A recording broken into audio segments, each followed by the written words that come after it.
है ना, पशुओं को भिड़ा देते हैं, लड़ा देते हैं, वो लड़ते रहते हैं अपने। डीओजी साहब को तो देखे आप लोग, उसे को दुख देते हैं। अब मध्य लोक में क्या है, अधोलोक में आज ऐसा तो नहीं इनको छुट्टी करने का मन हो धूप दसवीं को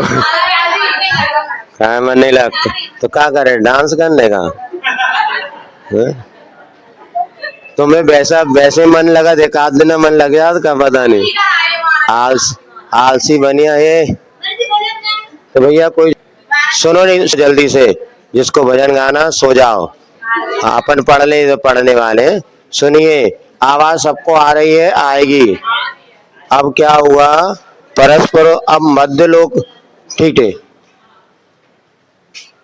नरक है, मध्य ऊर्ध्व लोक में स्वर्ग है, और मध्य लोक में क्या होगा, तो मनुष्य और त्रियंच रहते हैं। और मनुष्य और त्रियंच रहते हैं तो कैसे रहते हैं, तो सबसे बीचों बीच एक जम्बू द्वीप है, जम्बू द्वीप के उधर समुद्र है।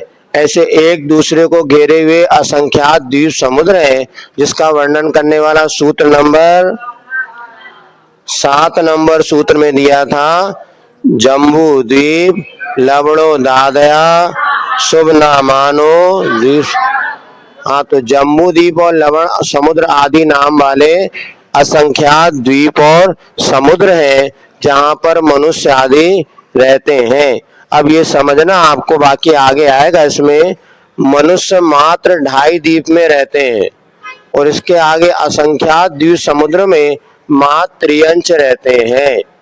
मनुष्य कहाँ पर रहते हैं, 2.5 द्वीप, मतलब जम्बू द्वीप, इसके बाद धात्की खंड और पुष्कर आधा। तो मात्र 2.5 द्वीप जो कि 45 लाख योजन प्रमाण वाला है, उसमें मनुष्य रहते हैं। बाकी कहीं पर भी मनुष्य नहीं रहते। मनुष्यों को बहुत थोड़ा सा स्थान मिला है। असंख्यात द्वीप समुद्र है, मात्र उसमें 2 और आधा, 2.5 माने समझते क्या नहीं, 2 और आधा 2.5, इसको कहते हैं। इसमें 2.5 द्वीप में मनुष्य रहते, बाकी असंख्यात द्वीप समुद्र में कौन रहते, मात्र त्रियंच रहते, पंचेंद्रीय त्रियंच। और सबसे अंतिम जो द्वीप होता है, वहां एक इंद्रिय आदि जीव और 2 इंद्रिय आदि जीव भी वहां पर रहते हैं। अब यहाँ पर आपको बताया था, जम्बू द्वीप जो है उसमें हमारे 7 क्षेत्र हैं, भरत, हेमवत, हरि, विदे, रम्य, खैरन, ऐरावत।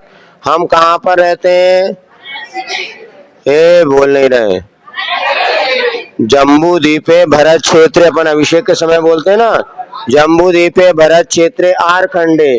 तो पहले तो जम्बू द्वीप हो गया, इस जम्बू द्वीप में एक भरत क्षेत्र है, भरत क्षेत्र में भी 8 खंड है जहाँ पर हम लोग रहते हैं। तो ऐसा एक भरत क्षेत्र, ऐसे 6 क्षेत्र और हैं जिनका वर्णन इसमें किया है। अब भरत क्षेत्र में हम जहाँ पर रहते हैं, तो ये भरत क्षेत्र कैसे बना, तो जम्बू द्वीप को विभाजित करने वाले 6 पर्वत हैं, 6 पर्वतों को माध्यम से 7 क्षेत्र बनते हैं। और इसमें जो है हम जहाँ पर जो रहते हैं, ये भरत क्षेत्र, इसके आगे एक पर्वत है, उसका नाम कौन सा, सबसे पहला पर्वत पद्म नाम का पर्वत है। उसमें एक तालाब है, नहीं पद्म नाम का पर्वत नहीं है, हिमवन नाम का पर्वत है, हिमवन पर्वत का नाम हिमवन, उसके ऊपर पद्म नाम का तालाब। वो कितना लंबा चौड़ा है, 1000 लंबा, 500 योजन चौड़ा और 10 योजन गहरा। ऐसा जो कमल है, वो तालाब है, उसमें एक कमल है। वो जो कमल कितना है, 1 योजन लंब विस्तार वाला वो कमल है। उस कमल में एक देवी रहती है, उसका नाम है श्री देवी। वो अपने परिवार सहित रहे, लेकिन ये सुनते हैं ये देवियां अविवाहित रहती हैं। हाँ, ये जो कमल पर जो देवियां हैं, ये देवियां अविवाहित या सामानिक आदि देवों की नियोगनी तो होती हैं, किंतु इसके विषय में ये मिलता है, ये सहयोगी परिवार के सदस्यों के साथ वहां पर रहती हैं। तो ये आपको प्रथम पर्वत के विषय में जानकारी आपको दी थी। तो 7वें नंबर का सूत्र आपको पढ़ा दिया था। अब क्या उसमें जो पर्वत में क्या क्या होता है ये भी बता दिया। अब इन पर्वतों में जो तालाब है, देवी रहती है उसमें नदियां निकलती हैं। तो पहला जो पद्म तालाब है उससे 3 नदियां निकलती हैं। ऐसे सभी तालाबों से कुल मिला के 14 नदियां निकलती हैं, जो पूर्व उत्तर आदि दिशा में बहती हुई और ये भरत क्षेत्र आदि का विभाजन करती हैं। तो हम जिस भरत क्षेत्र में रहे, तो ये क्या होता है, जम्बू द्वीप के 7 भाग हैं, 1 2 3 भाग तक तो उनकी ऊंचाई वगैरह बढ़ती है, उसके बाद शेष 3 भाग में घटती चली जाती हैं। तो जैसे उत्तर में व्यवस्था है वैसी दक्षिण में भी व्यवस्था है। इस बात को बतलाने के लिए 26वें नंबर का सूत्र आता है, उत्तरा दक्षिण तुल्याः। मतलब ये जम्बू द्वीप हो गए ना, इसके 2 पार्ट करना, एक दक्षिण और एक उत्तर। तो बीचों बीच क्या है, सुमेरु पर्वत है। सुमेरु पर्वत देखा कभी? अपन जो मंदिर में 5 मेरु बनाते ना, अभी आप लोग पंचमेरु की पूजा कर रहे हैं नहीं कर रहे हैं? तो पंचमेरु, हाँ आज नहीं करी, 5 दिन हो गए, 5 दिन तो करी। तो सबसे बीचों बीच में एक सुमेरु पर्वत है, जहाँ हम जम्बू द्वीप में रहते हैं। उस सुमेरु पर्वत के पास में जो है किनारे लगी हुई विदेश क्षेत्र है और वहीं पर भोग भूमि है। तो सुमेरु पर्वत के इधर वाला नीचे वाला क्षेत्र जहाँ हम लोग रहते हैं, ये भरत क्षेत्र वाला भाग कहलाता है दक्षिण का, और उसके ऊपर जहाँ ऐरावत क्षेत्र वो कहलाता उत्तर का पार्ट। तो जैसे दक्षिण में व्यवस्था है वैसे उत्तर में भी व्यवस्था है। जैसे अपने यहाँ यह भरत क्षेत्र है ना, ऐसे उत्तर में ऐरावत क्षेत्र है, वहां भी हमारे जैसे मनुष्य रहते हैं, वहां भी मुनि महाराज है, वहां भी हुंडा और सर्पी काल है, वहां भी 10 लक्षण चल रहा होगा, वहां भी शिविर लगा होगा पता नहीं हम हो सकता है वहां पे। तो ऐसे भरत की जैसे ऐरावत में ही व्यवस्था है, ऐसे 5 भरत है, 5 ऐरावत है, 5 विदेह है।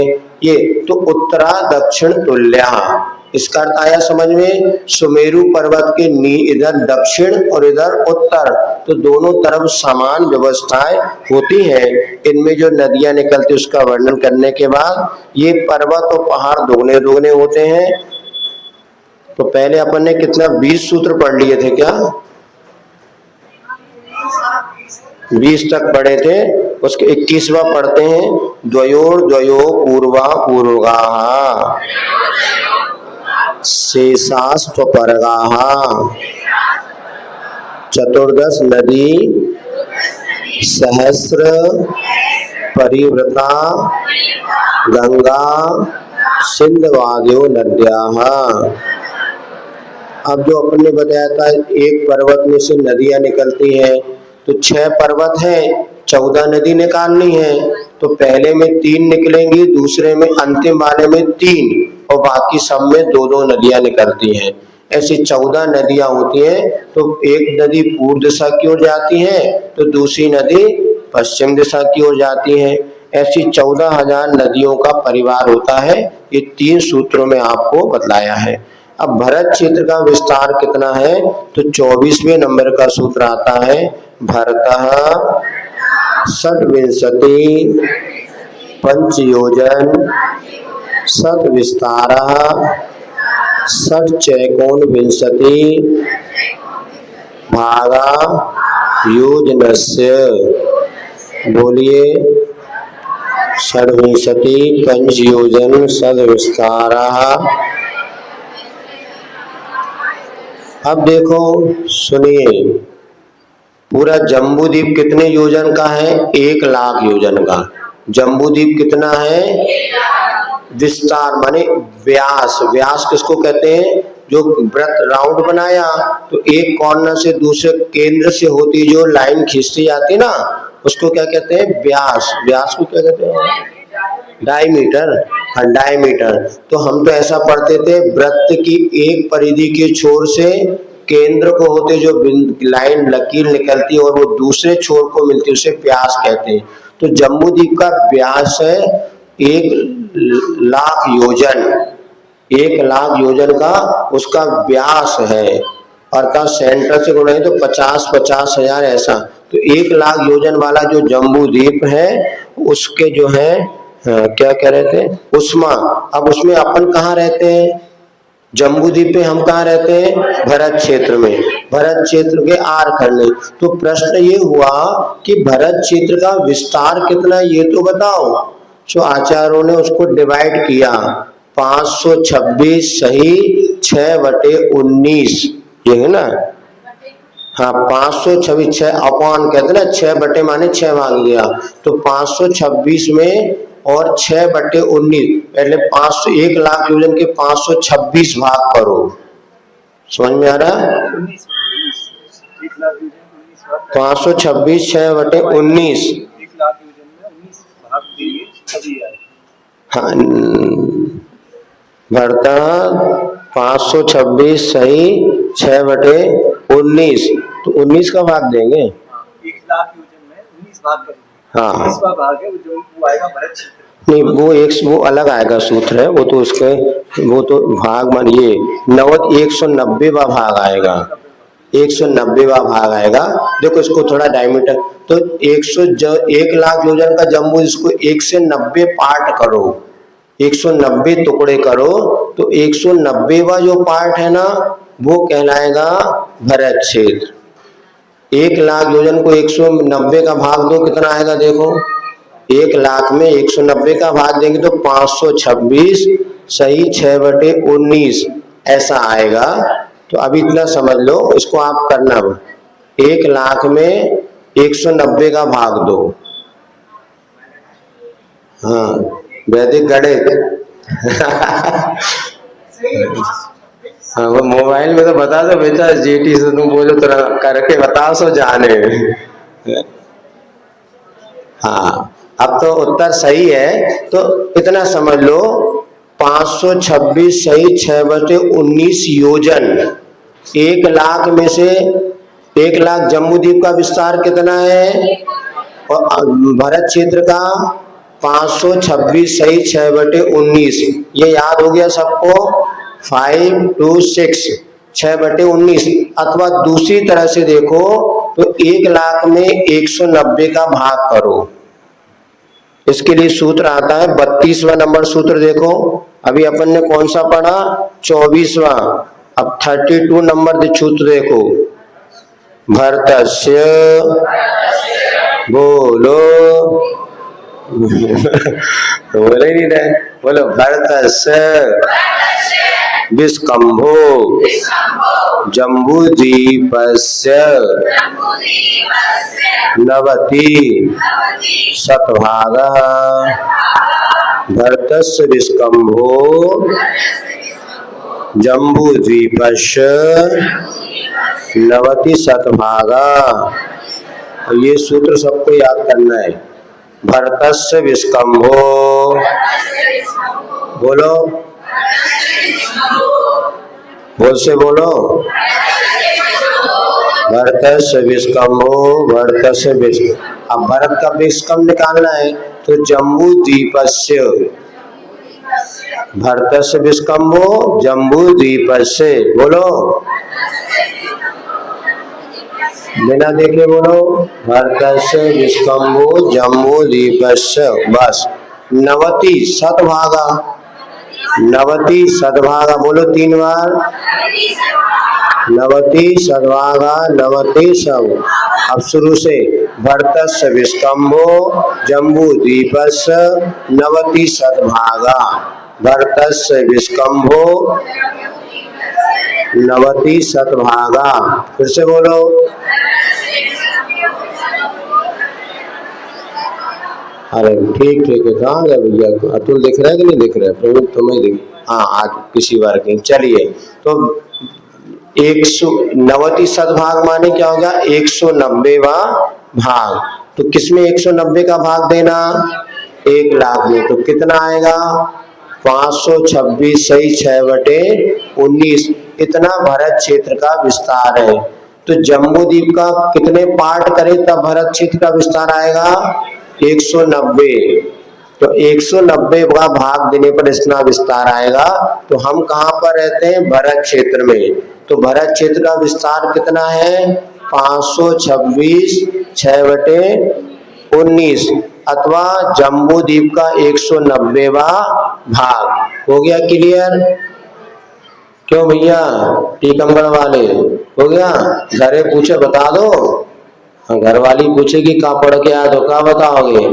इन्होंने टीकमगढ़ में हमारी पीछी ली थी, इनकी पत्नी अकेले आए हैं, ठीक है, उनको पता था यहाँ कोई एडमिशन ही तो वो लेके तो आते, वो इनने नहीं ली, इनकी पत्नी ने ली थी, इनने पूरा उनका समर्थन किया था और अंत में बिल्कुल निर्णय हुआ था बिल्कुल, और देना था किसी और को।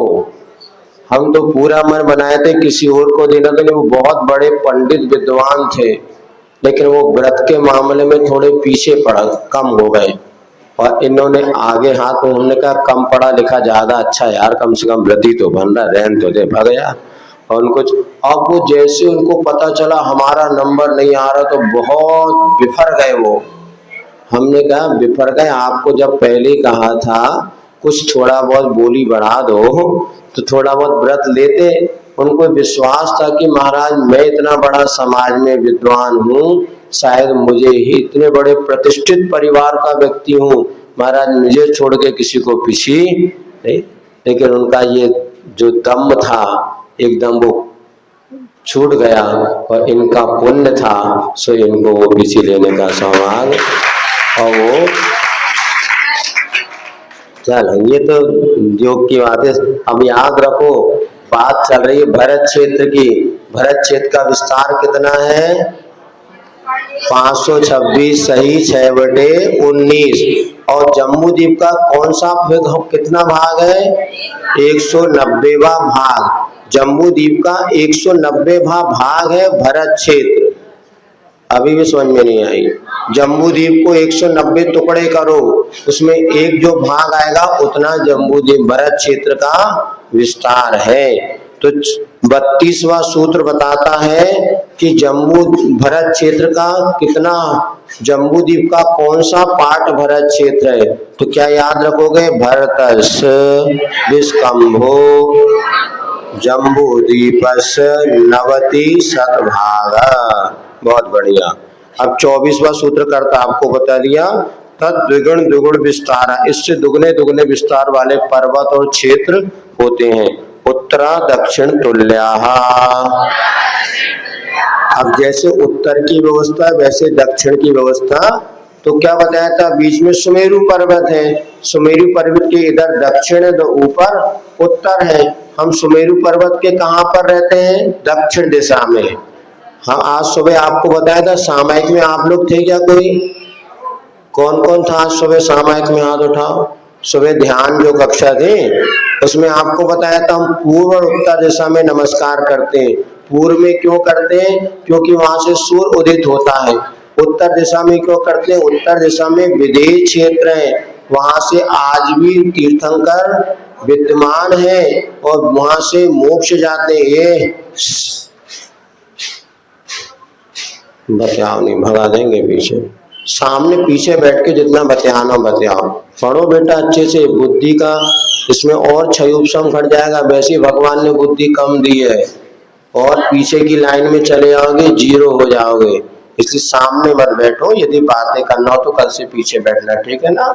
जब हम पढ़ाएंगे तो सावधानी, बिल्कुल जरूरी नहीं है पढ़ना, क्योंकि पढ़ के कौन सबको भगवान का केवल ज्ञान, नहीं तो शांति से अच्छे से पढ़ो, ध्यान मन नहीं लगाते, फिर यही तो स्थिति होती है। प्रश्न में एक प्रश्न पूछो टाइम टाइम फिस हो जाते हैं, कुछ नहीं आता। ध्यान लेके पढ़ो, समझो, बार बार क्या कहना, अच्छा नहीं लगता हमें भी, लेकिन यहाँ बैठो तो पूरे उत्साह से पढ़ो। यदि आपकी एकाग्रता नहीं है, कितनी माला फेर लो, कुछ कर लो, धर्म तुम्हारे लिए कभी कल्याणकारी नहीं होगा। आज जो सुबह अपन ध्यान करें, मेडिटेशन, 5 दिन बाद आज हमने पूरा विषय बदल दिया। अब सामायिक में मात्र 5 दिन आपको यही सिखाएंगे कि मन को कैसे एकाग्र करना। हम देख रहे हैं इतने धर्मात्मा दिखने वालों का मन एकाग्र नहीं है, चित्त एकाग्र नहीं है, बिल्कुल मन भटकता रहता है। लेकिन ये हम अगर मन एकाग्र कर पाए तो समझना हमारी साधना सरल होगी, नहीं तो कुछ नहीं, दिखावे का धर्म होगा।